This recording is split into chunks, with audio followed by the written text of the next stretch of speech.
Hey Dave, how's it going today? John, I'm great, man. Yourself? Doing well, doing well. Another Friday in the jump seat. Uh, It is another Friday in the jump seat. Glad to be here. Another Friday. Holy cow. Can you believe this is our 26th episode? If you actually do the math, that's half a yeah, year. We've been doing this for a half a year yeah, now. that's. Holy Who would have cow. thought? Well, for those Absolutely, that are absolutely. joining, welcome to the jump seat. It's a weekly spotlight, bringing you key industry insights, thought leaders, and subject matter experts affecting both you and your fire department. Hosted by two jump seat firefighters, myself, John, and Dave, with the occasional look behind the scenes at 200 plus years of fire service tradition, design, and manufacturing of today's products. Welcome, everybody. Yeah, absolutely. Welcome to the jump seat, you guys. And, wanted to kind of throw a quick apology out there. We had a last minute change in schedule. As everybody knows, the jump seat is a live show. And so we kind of roll with the punches as they come, right? And so for those of you who are joining us live, expecting to jump into something, we had to actually take a little rain check there, change the plans. We're going to be joining the Sutphin crew here in a couple weeks. So follow our Facebook and our social media posts because we're going to get them back on here.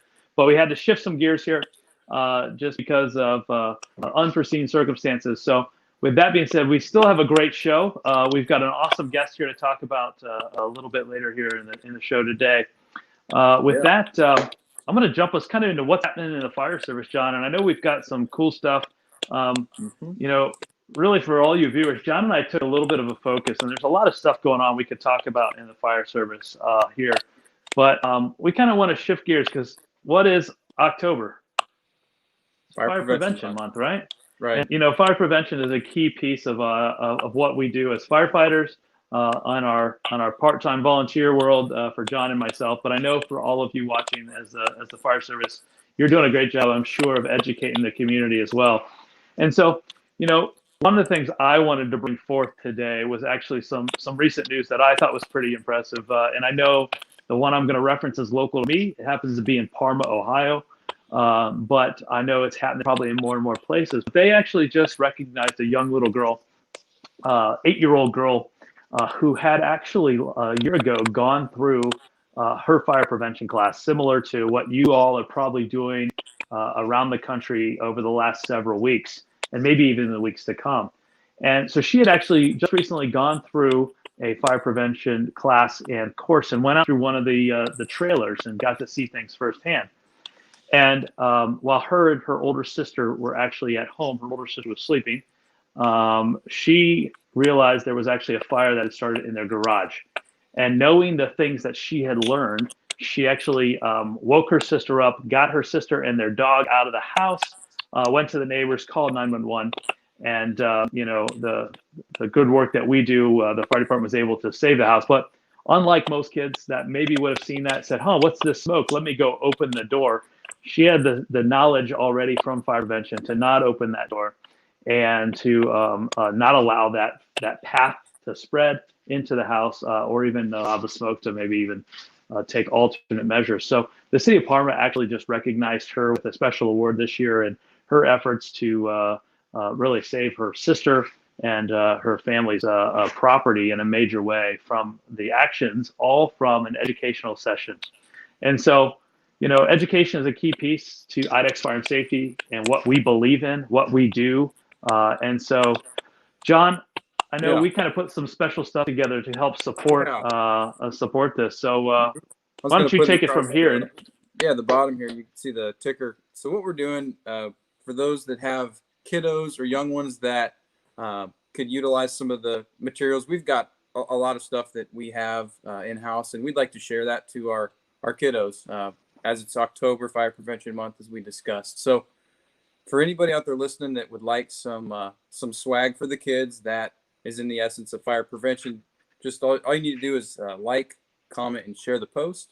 And then what we'll do is contact you and get some stuff out privately to your inbox and get your address and all that. So it's a little thing, but these little things make big things. So as you said, that's something we're going to do this month and help out the kiddos. Yeah, so if you've got kids at home, we highly encourage you to utilize some of the resources we've shared previously.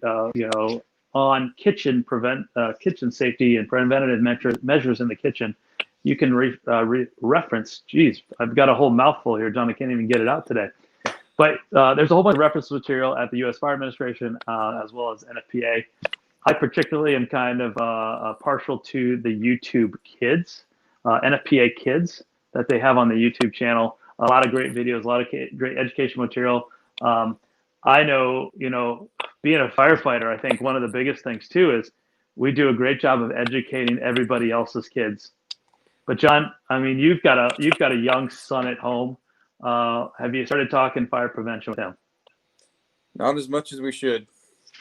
Right. I mean, that's a key piece of the puzzle. And so right. I'm just as guilty, John, so don't take it on yourself. But really, I'm going to throw this back to all of our followers here.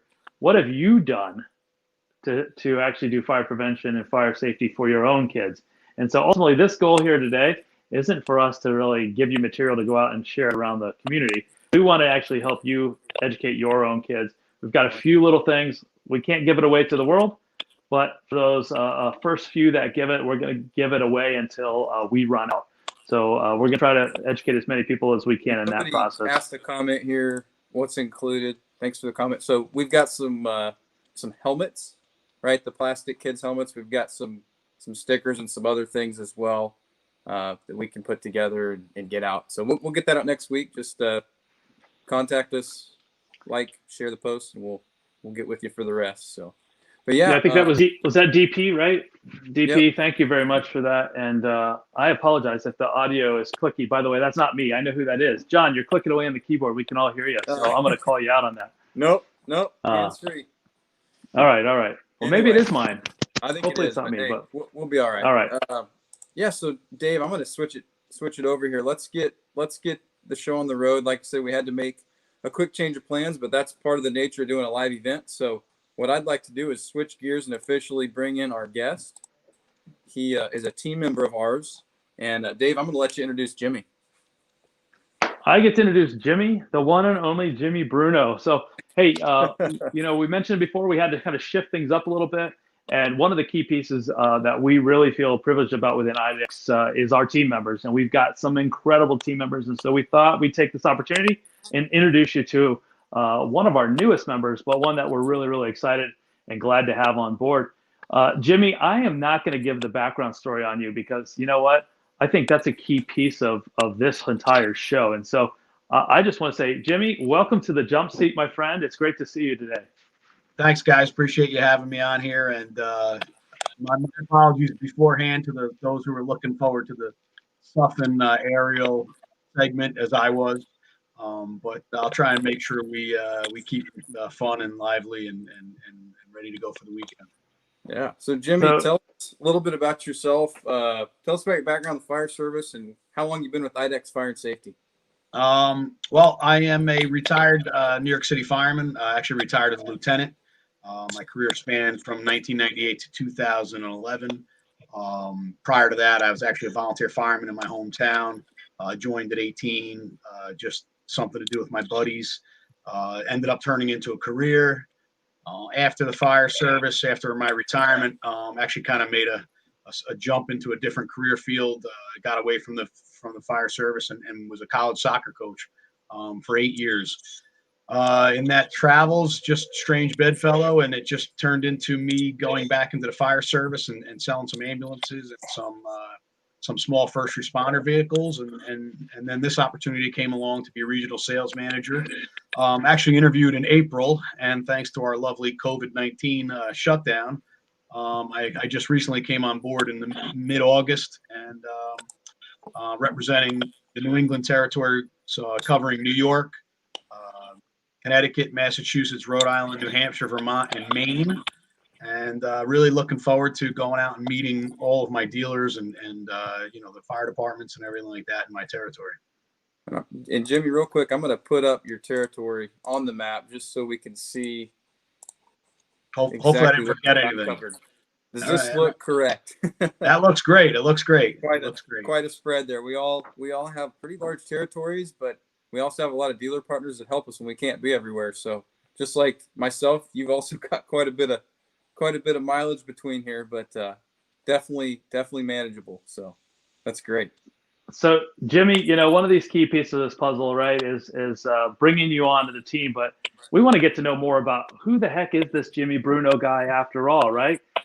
So we heard in your quick intro, hey, you got in the fire service, you're retired FDNY.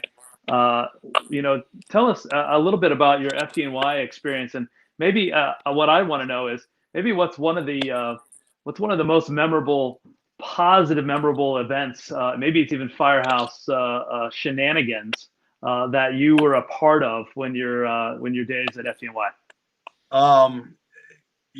There's so many good memories, being in the kitchen or being on the rig with the guys in the firehouse and just kind of, pulling practical jokes on each other. But, I think I look back at some of the things, and I think the most positive memories are helping out newer guys. So I remember being the new guy and being worried and kind of tentative and not knowing what was going to happen. But, bringing in the probies and helping them along the way is really kind of the fun part of it. And then, being able to take them outside and get their company picture taken and then dumping a bucket of water on their head was always I mean, with social media, yeah, that was not me in the weight room. You can see that's the kitchen. We should call this episode The Kitchen.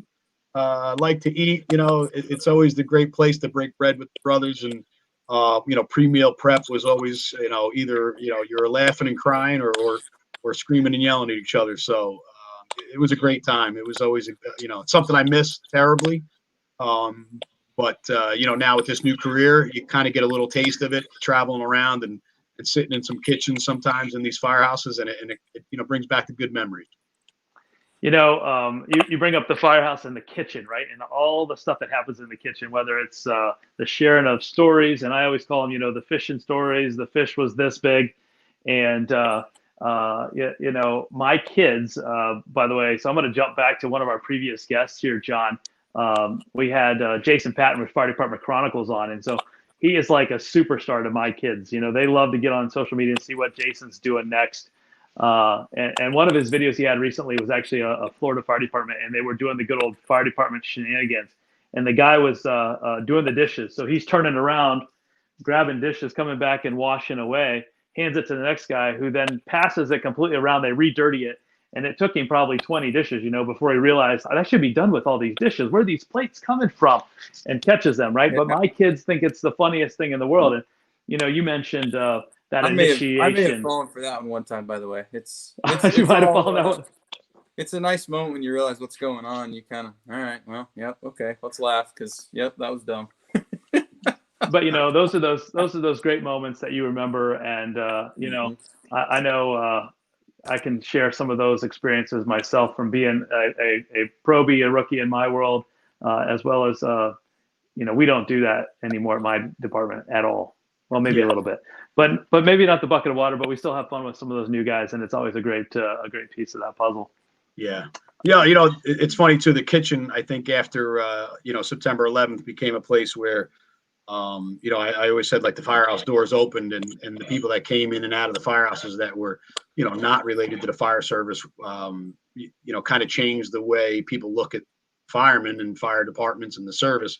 But one of the great memories too was we had some Hall of Fame baseball players there coming to the firehouse: George Brett, Mike Schmidt, Carlton Fisk, and it was pretty crazy that the Hall of Fame, sent some guys down, and Larry Doby,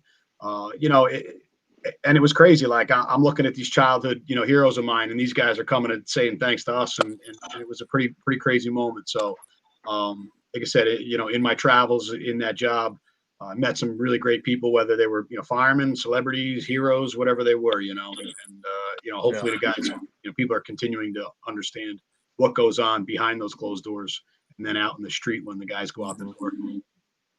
Yeah, absolutely. So, how do you see, so real quick, Jimmy, the time that you spent there at the department, there at the city, what do you see that has changed? I know you're not in there every day or every third day anymore, but what do you see is different since that time? Are you seeing a lot different, or the route's still the same? Listen, at the end of the day, we talk about the fire service being, keeping it simple, putting the wet stuff on the red stuff. They told us in probie school, and that's really kind of the backbone of that job. And But, since I've left and come back to this sort of side of the business, or, and getting involved in it differently, I've seen a lot of the technology advances. When I was leaving the fire service, we were just sort of scratching the surface of supplementing the same, from the same hydrant. We used to always hit the hydrant once, and that was it. Hit the steamer, done. That whatever water you got out of it, you got out of it. And now they began to, supplement from the a second line from that hydrant into the first due engine. So some of that information was starting to become readily available in the studies.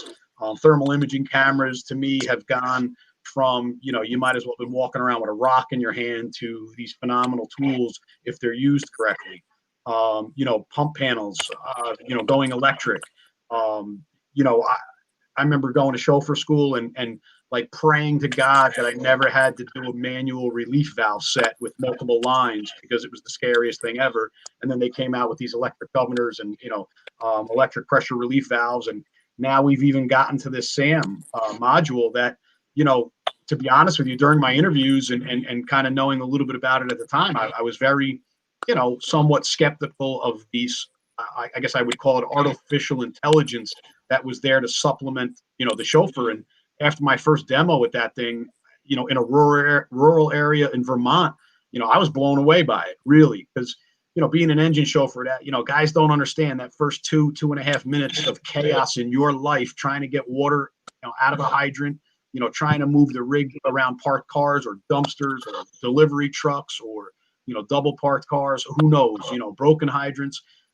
It really, set a, like you said, the 2 minutes of chaos for an engine chauffeur. The SAM, the technology is helping that 2 minutes of chaos, maybe, being not so chaotic. And, like I said, the technology, to me, is really crazy. The advancement in bunker gear, lighter, stronger, more flexible. Guys, we used to laugh around, saying that you felt like you were wearing a wet blanket when you would try to climb the aerial in bunker gear and the boots. So, for all the technology advances, it's been great. In the inverse, the technology advances in building and construction and material, that's kind of the negative impact of technology and the advancement in the society. So, fires are burning faster, and the stuff they're giving off and the carcinogenics, it's just not a good thing. So, the good with the bad, I guess. Yeah. Well, and I've seen a pretty good blend or mix. So, as I got out of career firefighting in 2015, I've seen a strong push for some of the things you're saying with technologies and advancements and innovations. But I also would say I've also seen a strong push with simplistic principles, training evolutions that just weren't getting done enough. So it's kind of in a way, it's a good thing. We're bringing this innovative side, but we're also saying, hey, these are the roots and these are the bones and the skeleton and the structure that also have to work for this whole picture to work on a fire scene. So I've seen both innovation and basics become priorities, which is a good thing.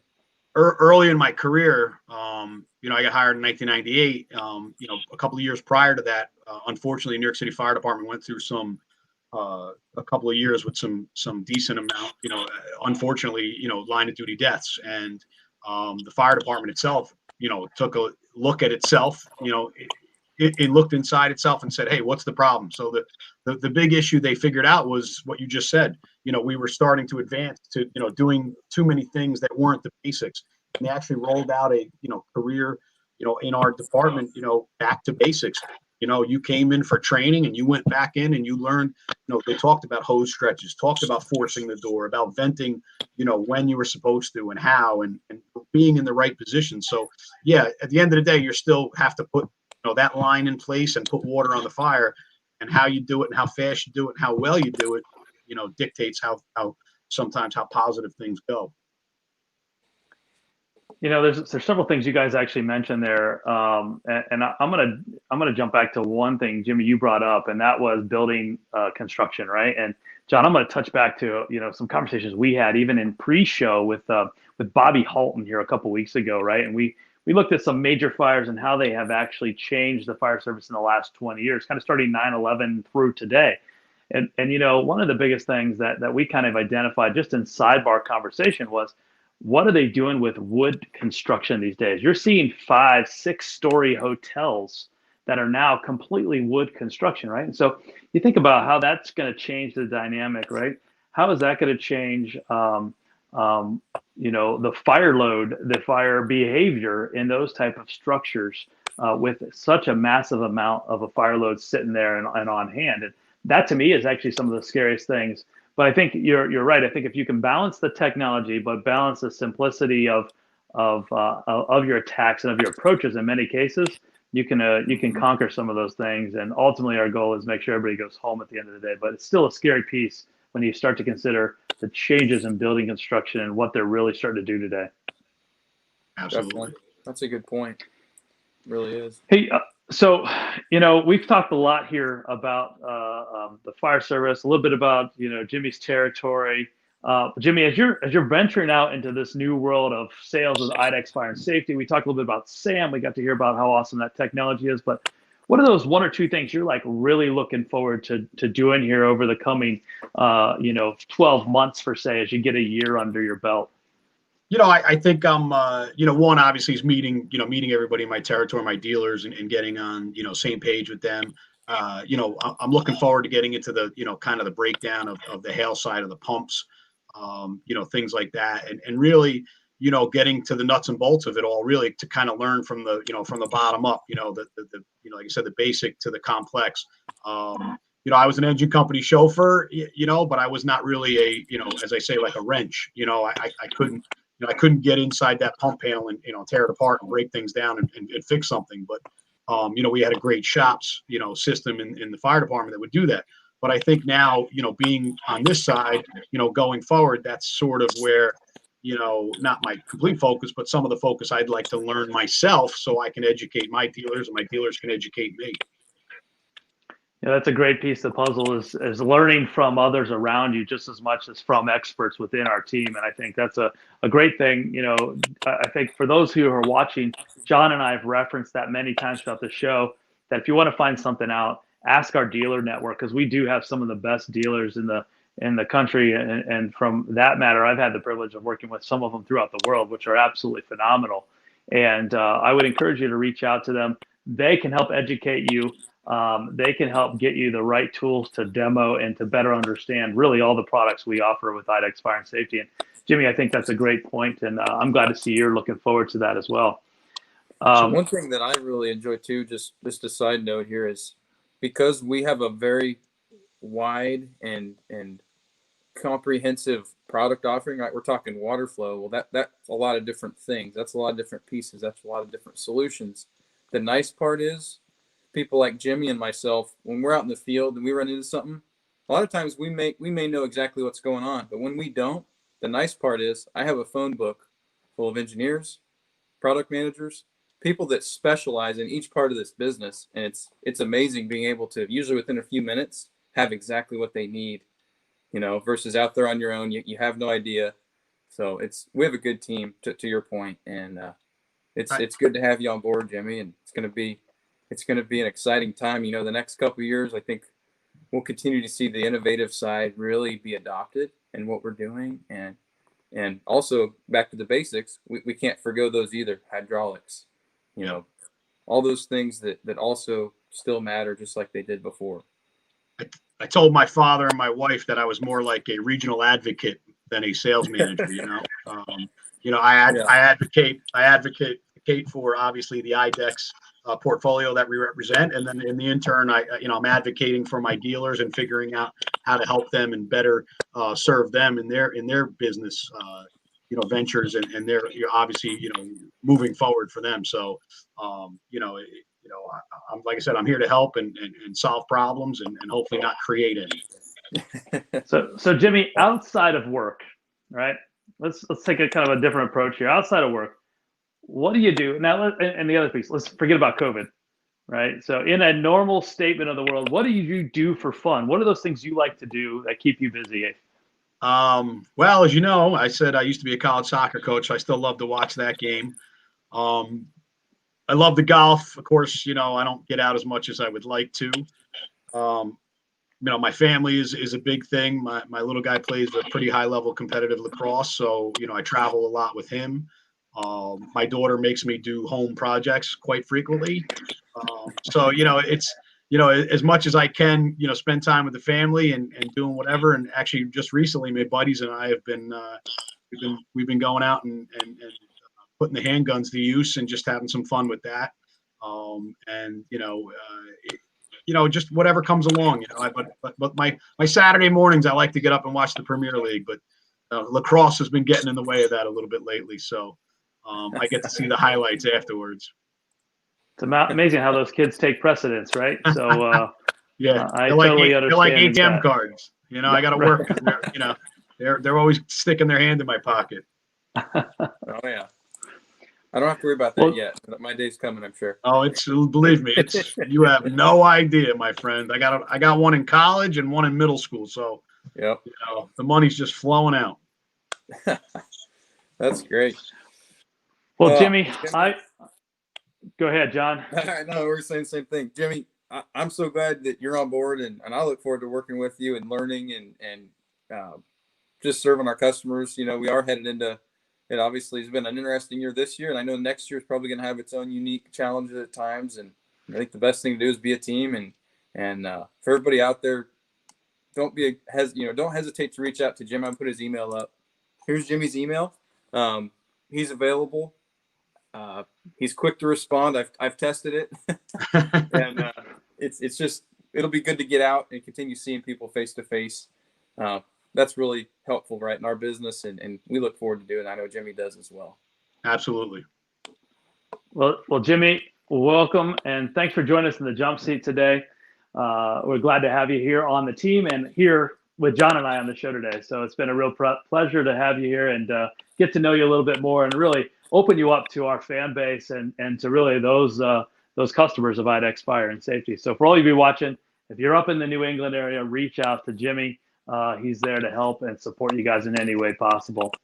Hopefully not too much of a letdown today, but I'm glad I could pinch hit for you. Oh yeah. Hey Jimmy, thank you very much. Appreciate it. Thanks, guys. Take care. So for the rest of our followers out there watching today, thanks for joining us. We're glad to have you here. We apologize for the issues we ran into with something, but don't worry. We're going to be heading to something, and I can tell you that when we get down there, we're going to have a great show for you and a great introduction to their aerials and understanding what a great history and business Sutphen Corporation really is. So with that being said, stay tuned. Follow us on social media for more on the Sutphen show and when we can get that rescheduled there. Additionally, next week is our 27th episode. So we'll jump over that half a year threshold of the jump seats and get into some other cool stuff. And John, I think we got another great group actually. So we've been trying to balance this out a little bit with some, fire service general information, but also some goodwill type applications. Maybe tell us a little bit more about our guests next week. Absolutely. Yeah. And I had the privilege to get to know this gentleman. His name's he's retired Lieutenant Richard Janney. He's from the Wichita, Kansas area where I used to work. He had retired just before I got hired the department there and in Sedgwick County. And he's going to be talking about something he's very passionate about, that he's been a huge supporter of, and that's the Pink Heels tour with the Pink Fire Truck. So we're going to be seeing him and talking to him next week. Pink Heels, bringing love and hope through Guardians of the Ribbon Incorporated. It's a fantastic organization, and I'm sure you've probably seen Pink Fire Trucks in your area, and if you haven't, you probably will, because they're touring nonstop, supporting a great cause, and look forward to having Rich next week in the jump seat. So last thing I'll point out there at the bottom, you probably already saw it, but if not, we are giving out some swag for the kiddos during Fire Prevention Month. So we've got some things for them. All you need to do is like, comment, and share this post, and we will contact you to get your address and all that and get some stuff out to the kiddos. We've got some stuff just for them this time for this giveaway. So that's all I've got. Dave, anything else before we say our farewells here? No, John, I don't, but I just want to say thank you all for tuning in today. Hope you guys got to enjoy a little bit of an insight into some of the team members here at IDEX Fire and Safety, just other than John and myself. As always, we always would love for you to like, share, and join us again in the future. So we're on many of the different social platforms within the IDEX Fire and Safety family, as well as our own the Jump Seat. You can find us on YouTube, Instagram, and idexfiresafety.com. So we look forward to seeing you all next week as we visit with the folks from the Pink Hills. Thank you very much. Enjoy your weekend. Have a great week. Take care.